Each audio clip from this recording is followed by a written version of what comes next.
Hey everyone, we know how hard it can be to keep up with the latest news in Israel, so if you haven't had the time to stay on top of what's what in the Holy Land with ILTV, have no worries.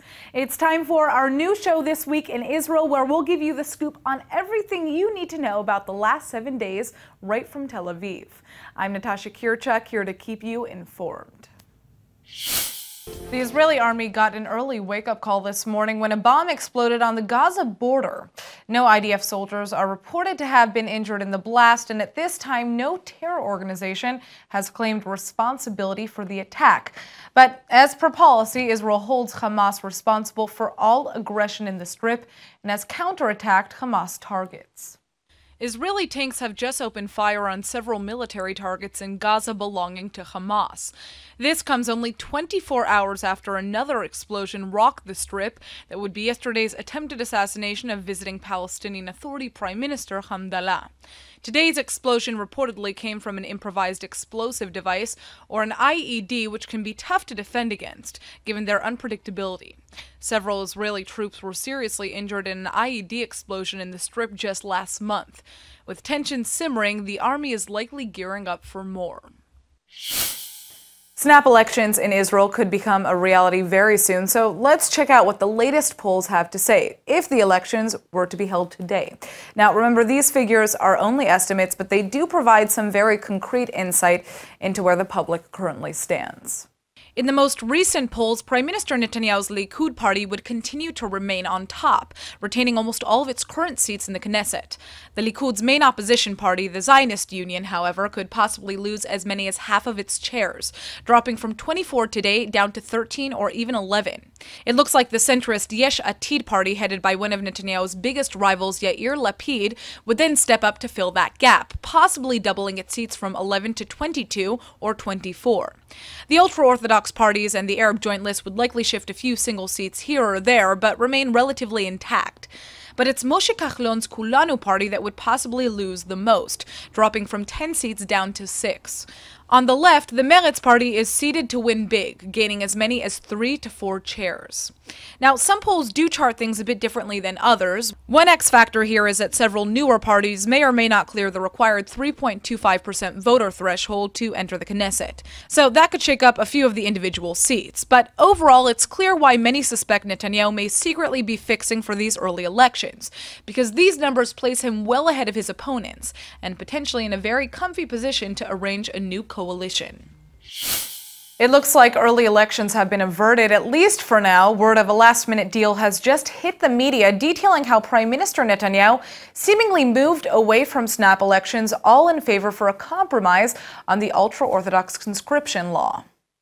אמרתי אתמול שאעשה מאמץ עליון אחרון למנוע בחירות ולהמשיך לקיים את הממשלה הטובה בראשותי.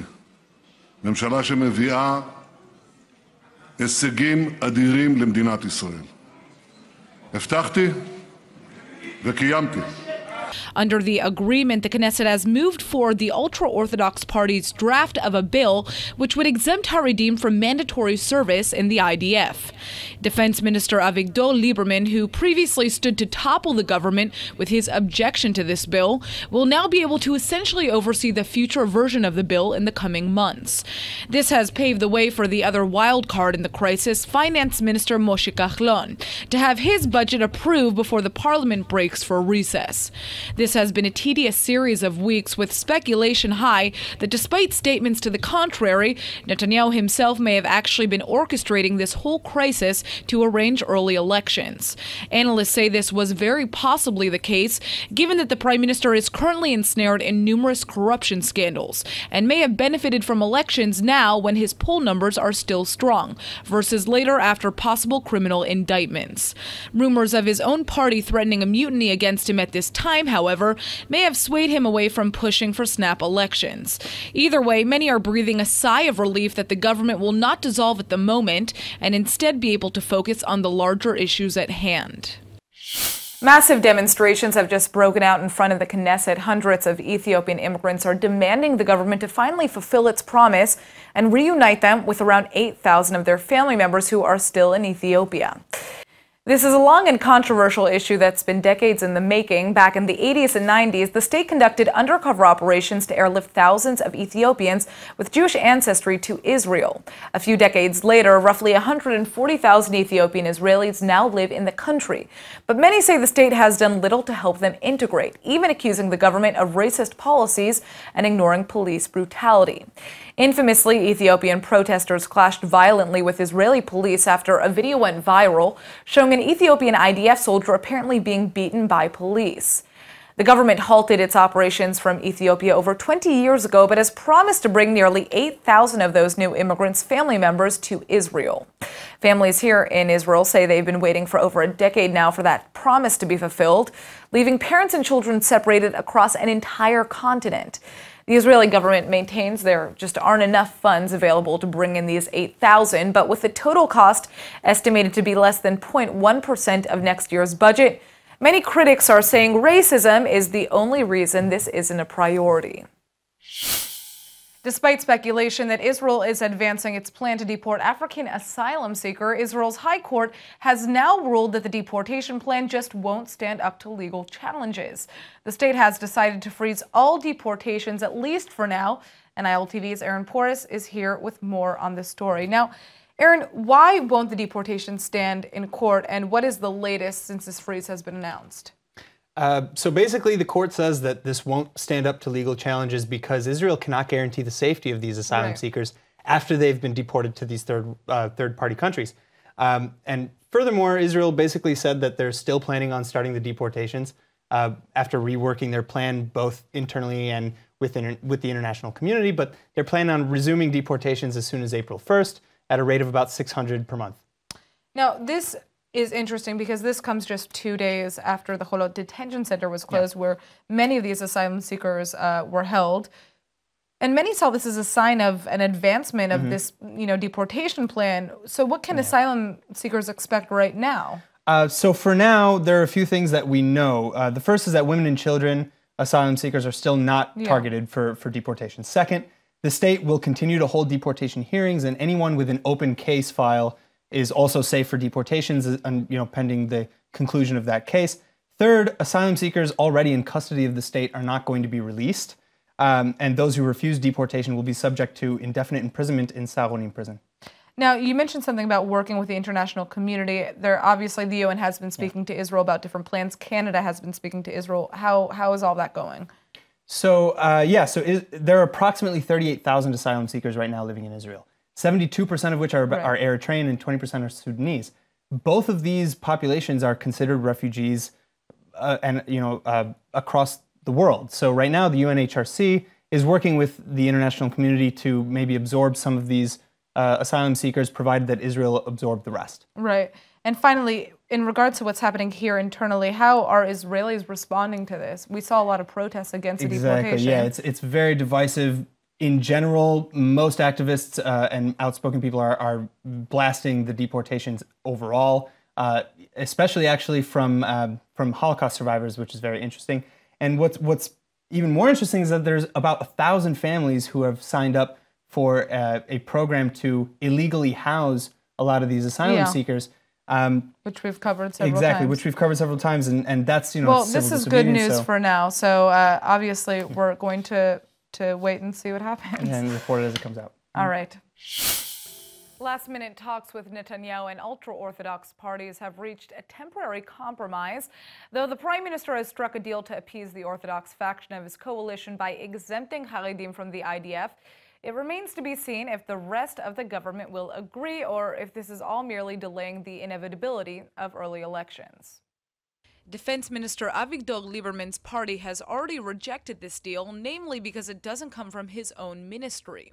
Losing Lieberman's party could very well be enough to topple Netanyahu's government and trigger early elections.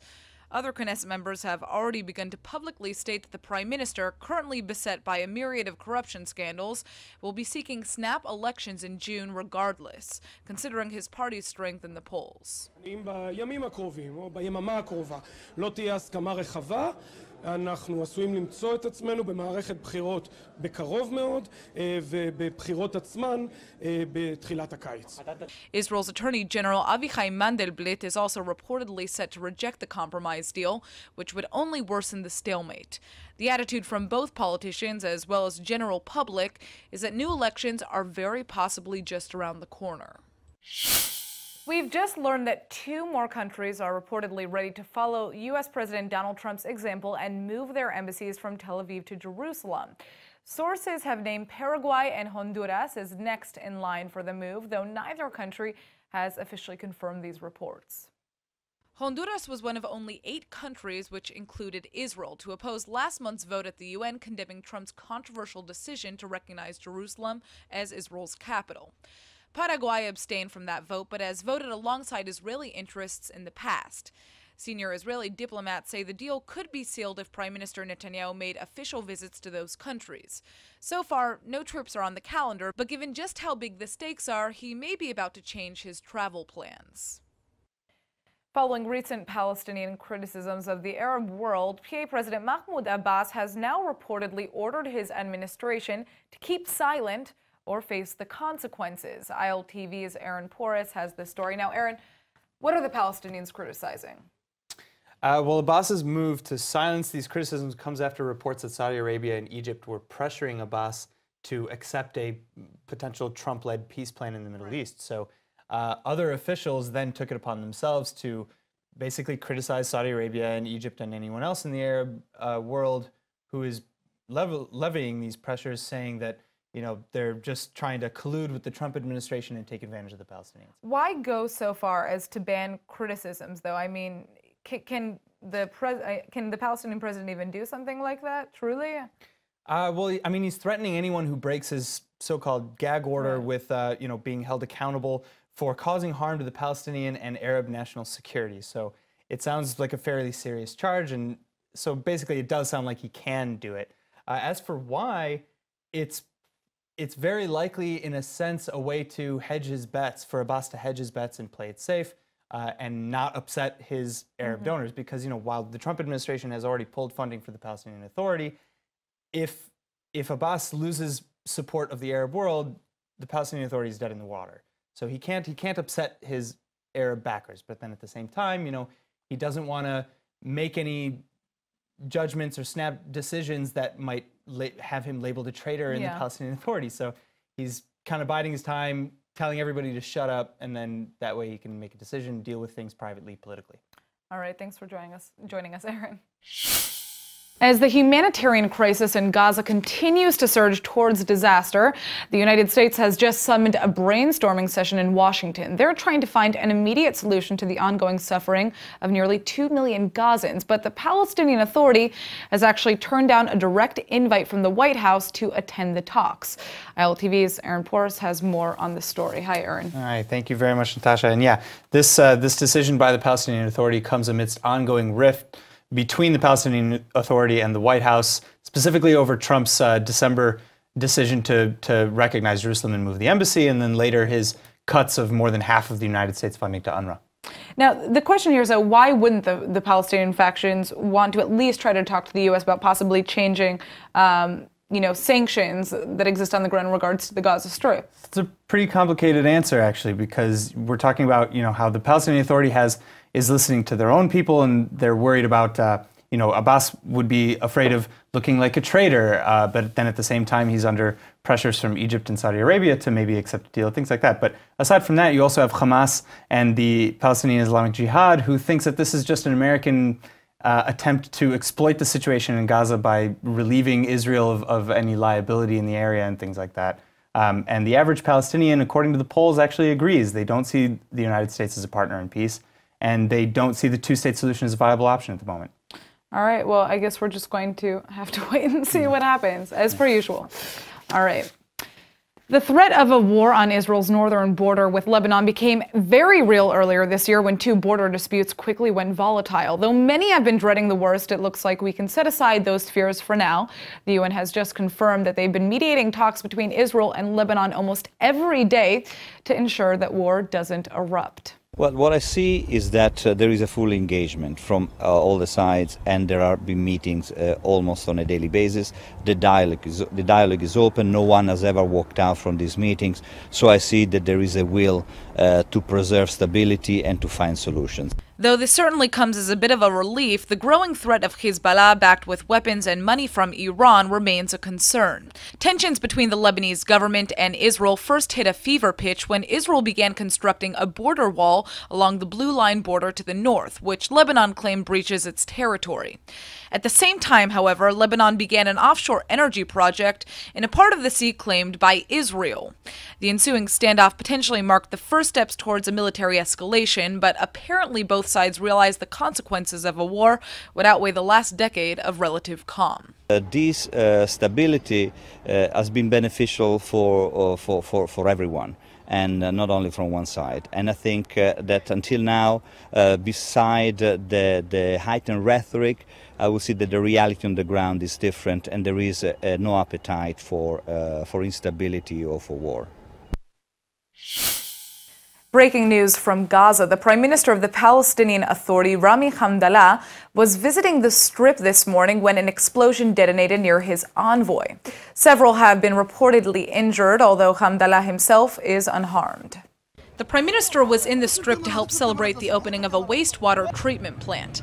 At this time, no group has claimed any attempted attack, but like Israel, the Palestinian Authority holds Hamas responsible for all aggressions in the Strip. This potential assassination attempt comes at a time when the PA's reconciliation attempts with Hamas have already been stagnating for months. Though we have seen some major concessions from both parties to form a unity government, namely the PA resuming major presence in the Strip, reported infighting has brought discussions to a crawl.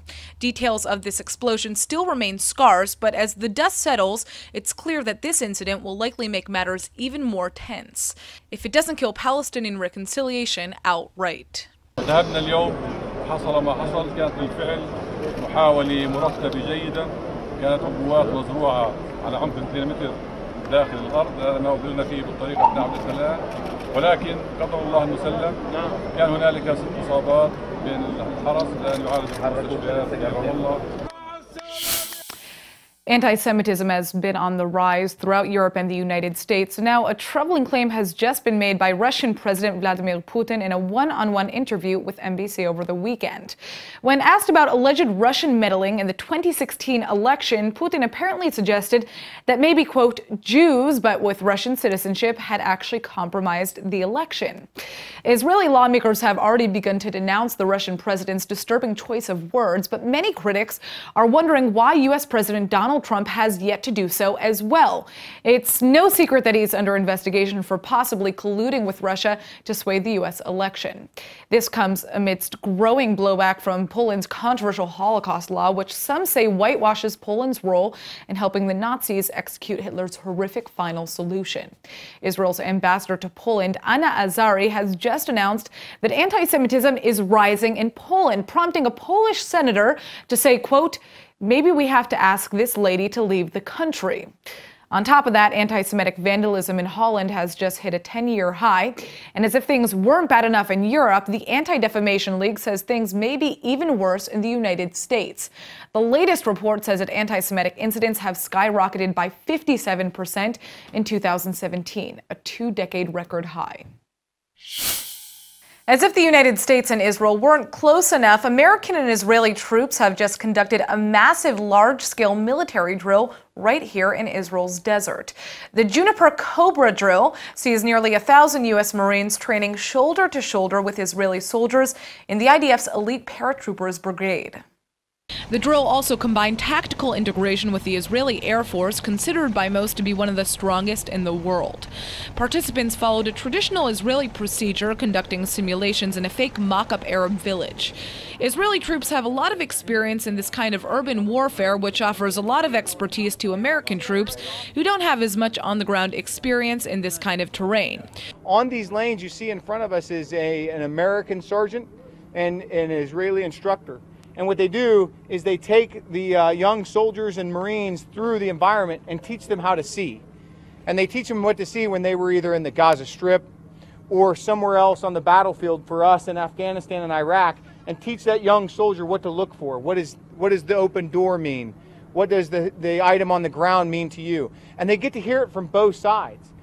Though no one is hoping for an opportunity to see this put into practical use in an actual war, it's still nice to know that if it comes down to it, both sides have each other's back.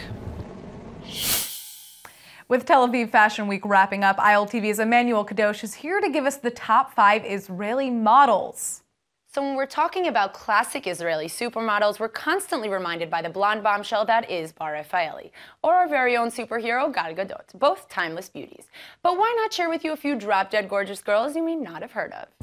First on our list might sound a little predictable, but Esti Ginzburg. She may fall under the Rafaeli and Gadot list, being featured in 3 Sports Illustrated swimsuit issues. She's also modeled internationally for brands like Tommy Hilfiger, and Burberry is among the top 10 highest paid models in Israel.